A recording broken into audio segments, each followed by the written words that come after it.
Marty Rathbun spent 27 years in the Church of Scientology.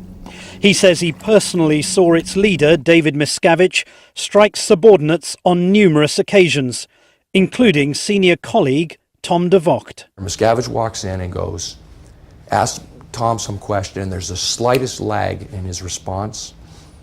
Miscavige just takes off across the room in front of 80 people and delivered just a beating to the guy. I mean, beat him up bad. Tom DeVocht, who left the church in 2005 after 28 years, recounted this event to ABC News, saying David Miscavige hit him, knocked him to the ground and kicked him a number of times. According to Rathbun, Mike Rinder was also a victim of numerous attacks by Miscavige. I saw him attack him while he was sitting in a chair and hitting him upside the head and then wrestling him around the neck and throwing him to the ground. I saw at least a dozen times this happen.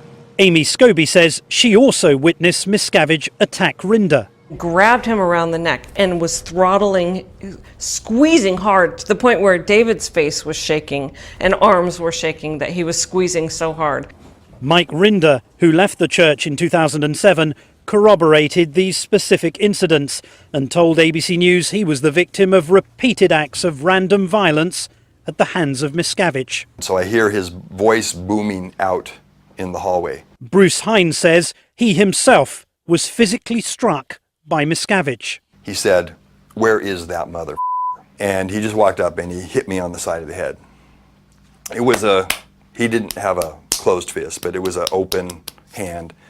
But it definitely hurt and it definitely knocked me back. Why didn't you react by hitting back? That would mean I had just forfeited my hope for eternity. Your hope for eternity? Yeah, because it's drilled in over and over and over again that Scientology has the only route to freedom. So he has the power over eternity? Yes. The church provided ABC with more than a dozen affidavits from current Scientologists, including some of the supposed victims, saying allegations that Miscavige struck subordinates are false and ridiculous. He is not a man of violence.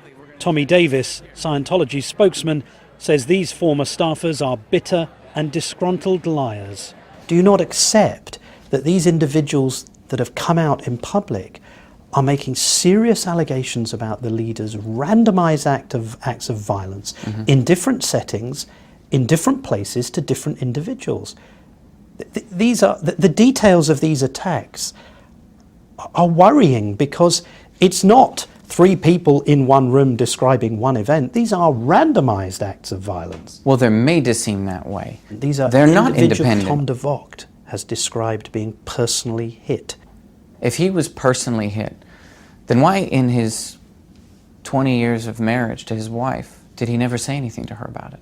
Why did Mike Rinder, who was married for 35 years, why has his wife made it very clear that never did he come home with any bruises, any marks, nor did he ever mention ever being attacked by Mr. Miscavige, struck or hit by him. In fact, Mike Rinder to the BBC stated repeatedly allegations of his having been physically attacked by Mr. Miscavige are rubbish, rubbish, rubbish, rubbish. That's absolute rubbish.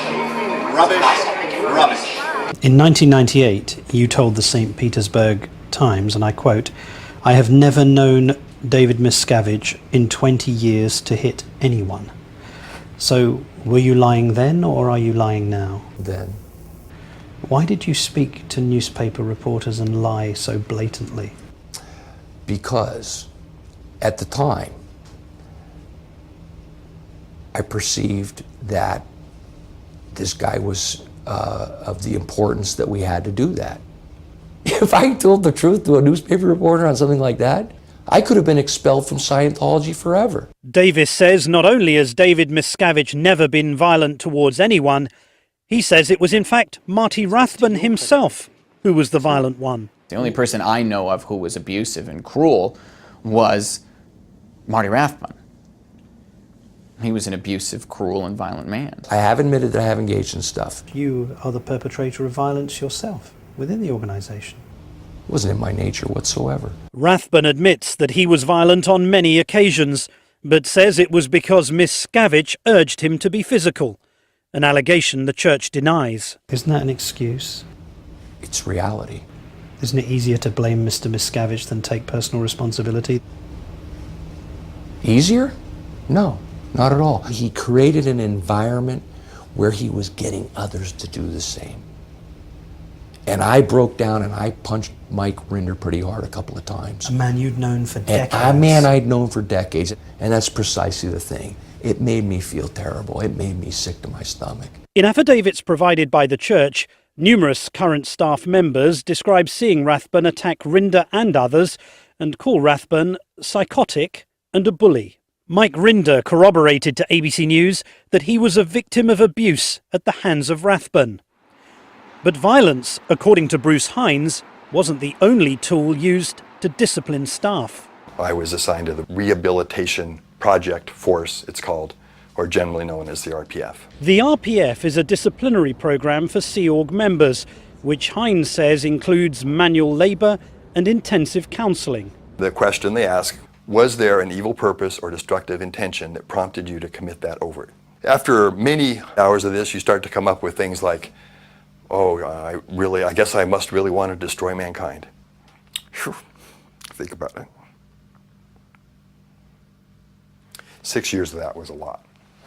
It is a program that members of the church's religious order do voluntarily and are given the opportunity to do if they're found to have failed in their duties. Bruce Hines says that when he was in the RPF, there were periods of time when he could not see his son. In this case, where the RPF was also where the school was, and I would get to see him sort of run by in the distance sometimes, and we would kind of wave to each other. But I'm not allowed to actually talk to him. I asked Tommy Davis what the church's current policy is on the RPF and the family. If somebody is married and they're sent to the RPF, are there controls placed on how much they can see their family? There's specific policies which apply to the Rehabilitation Project Force, which govern how the person doing the program, what they do, what their schedule is. And how much time in a week would an individual be allowed to see their family in the schedule? I don't know. I don't know off the top of my head. Once a week? Probably, yeah, I would imagine. Once a week would sounds about right, yeah. Does that sound appropriate? I think so, yeah, sure. During his time in the RPF, Bruce Hines says he received some sad news about his marriage. At that time, I was married to another Sea Org member who was not in the RPF, and she so decided she wanted to divorce me. This was very, very common. Someone in the RPF, their spouse would divorce them because they would receive pressure to do it. The church says it does not pressure couples to divorce. Bruce Hines left the church in 2003. He and his son, who also left, say they're considered to be suppressive people by the church, a Cientology term for antisocial personalities.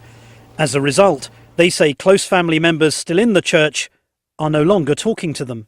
Did you lose family members? I have 2 nieces who live in Clearwater, Florida, who won't talk to me. My sister's former husband, he won't talk to me. And my son, he was born in the Sea Org, he can't speak to his brother or his mother because they refuse it. He's out, he's now left, and because of that, he's suppressive, and so they're required to disconnect. Bruce Hines' ex-wife told ABC News she disconnected from him and their son because she didn't want to have anything to do with anyone who lied about her church. Scientology told us they never force anyone to disconnect. Rathbun says that after he saw David Miscavige attack his friend Tom de Vocht, he finally cracked.